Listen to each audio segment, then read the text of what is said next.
আমাদের এই মডেলটি হলো গ্রিন হাউস প্রজেক্ট।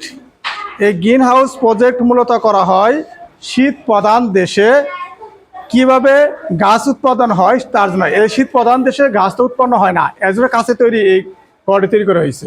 এই সূর্য আলো কীভাবে আসতেছে, এই যে এই সূর্য আলো এখানে পরে গাছ লাগানো হচ্ছে যাতে সহজে এই গাছগুলো উৎপন্ন হয়। কেমন হয়েছে প্রজেক্ট অবশ্যই আপনারা কমেন্টসে জানাবেন। আর এরকম প্রজেক্ট পেতে অবশ্যই এই চ্যানেলটিকে সাবস্ক্রাইব করবেন, যাতে যারা সাবস্ক্রাইব করছেন তাদেরকে অনেক অনেক ধন্যবাদ। আর যারা করেন নাই অবশ্যই করবেন, যাতে এই ধরনের প্রজেক্ট সহজে আমরা আপনাদের কাছে পৌঁছে দিই।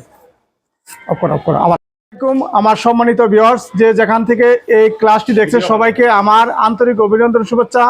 আমাদের এই চুনারগড় হবিগঞ্জ জেলায়, চুনারগড় উপজেলায় আদমপুর গাউসিয়া সুনিয়া দাখিল মাদ্রাসায় সেবা কর্তৃক আয়োজিত আমাদের অক্লান্ত পরিশ্রম আমাদের তুহিন ভাইয়ের মাধ্যমে আমাদের শিক্ষার্থীরা খুব সুন্দর প্রজেক্ট তৈরি করেছে।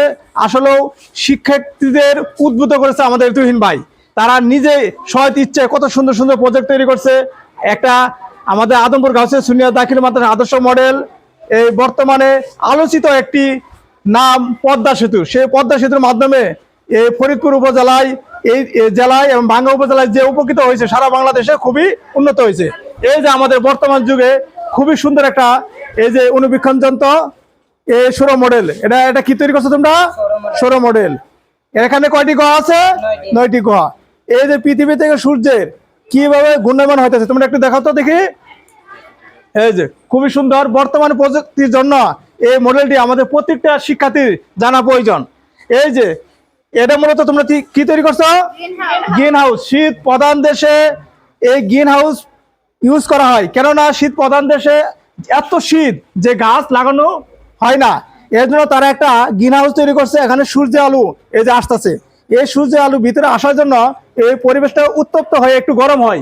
এই গরমে যাতে এই গাছপালা খুব সুন্দর হয়, এই জন্য এই প্রজেক্টটা তৈরি করছে। ধন্যবাদ। আর ভবিষ্যতে এমন তোমরা প্রজেক্ট তৈরি করবা এই গ্রিন হাউস এফেক্টে হলে যাতে বিশ্বে কোনো ক্ষতি না হয়, এটাই তোমাদের কাছে ভবিষ্যতে আশা করতেছি। এই যে এখন আরেকটি সুন্দর প্রজেক্ট তৈরি করছে, একটা বর্তমানে একটা আদর্শ ঘর। যে এটা এমন একটা ঘর, এটা গুপ্ত ঘর। এই ঘরে ঢুকলে কেউ তাকে খুঁজে পাবে না। যারা সন্ত্রাসী করে তাদের জন্য এই যে এই ঘর, এটা আসলে খুবই ডেয়ারিং। এই ঘর থেকে কিভাবে উত্তোলন করা যায় সেটাও আমরা একটু দেখব। এই যে আরেকটা খুবই সুন্দর ঘর তৈরি করছে।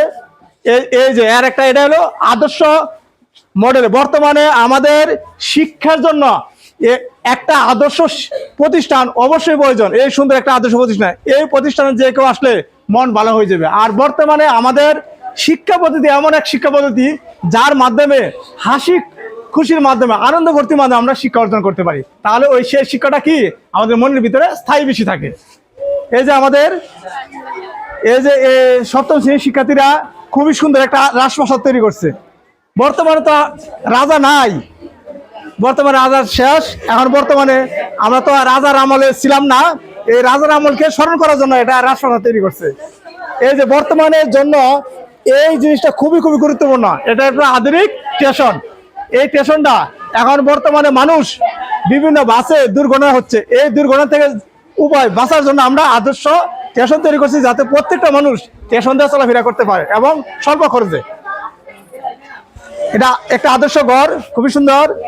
এই যে বায়ু প্রবাহের দিক, এই জিনিসটা আমাদের জানা দরকার। এই যে বায়ু প্রবাহ, এই যে কিভাবে দিক দেখো, এই যে খুব অমায়িক একটা সিনারি। তোমরা নিজে ঘরে বসে দেখতে পারবা কি একটা বায়ু প্রবাহ দিক নির্ণয় করছে। ধন্যবাদ। এই সুন্দর একটা লাইব্রেরি, এই পদ্মা সেতু। তাহলে সর্বশেষ আমাদের শিক্ষক এবং তুহিন ভাই সবাইকে আমার পক্ষ থেকে অনেক অনেক ধন্যবাদ। আমার শিক্ষার্থীরা যেন ভবিষ্যতে তোমরা আরো অগ্রসর হতে পারো, তোমরা সবাই চেষ্টা করো। তোমাদের অক্লান্ত পরিশ্রমে এইসব কাজ করেছ, তোমাদের আমাদের পক্ষ থেকে অনেক অনেক আন্তরিক অভিনন্দন ও শুভেচ্ছা জানাচ্ছি। তোমাদের জীবন দীর্ঘজীবী হোক, ভালো থাকো, সুস্থ থাকো। আসসালামু আলাইকুম। আলহামদুলিল্লাহ, হবিগঞ্জ জেলার সোনারঘাট উপজেলার আদমপুর গাউসিয়া সুন্নিয়া দাখিল মাদ্রাসার পক্ষ থেকে আজকের 6ষ্ঠ থেকে 10ম শ্রেণী পর্যন্ত যে বিজ্ঞান মেলার আয়োজন করা হয়েছে, আমাদের 6ষ্ঠ থেকে 10ম শ্রেণীর সকল ছাত্রছাত্রীদের আন্তরিক প্রচেষ্টার মাধ্যমে আলহামদুলিল্লাহ তারা বিজ্ঞান মেলার যে কার্যক্রম করেছে তাদের কাজগুলো অনেক সুন্দর হয়েছে। আমরা আদমপুর গাউসিয়া সুন্নিয়া দাখিল মাদ্রাসার পক্ষ থেকে আশাবাদী ভবিষ্যতে আমাদের ছাত্রছাত্রীরা সেই বিজ্ঞান মেলায় অংশগ্রহণ করে আমাদের আদমপুর গাউসিয়া সুন্নিয়া দাখিল মাদ্রাসার তারা সুনাম বয়ে আনবে, সেই প্রত্যাশা রেখে আমার সংক্ষিপ্ত বক্তব্য এখানে শেষ করলাম। খুদা হাফেজ।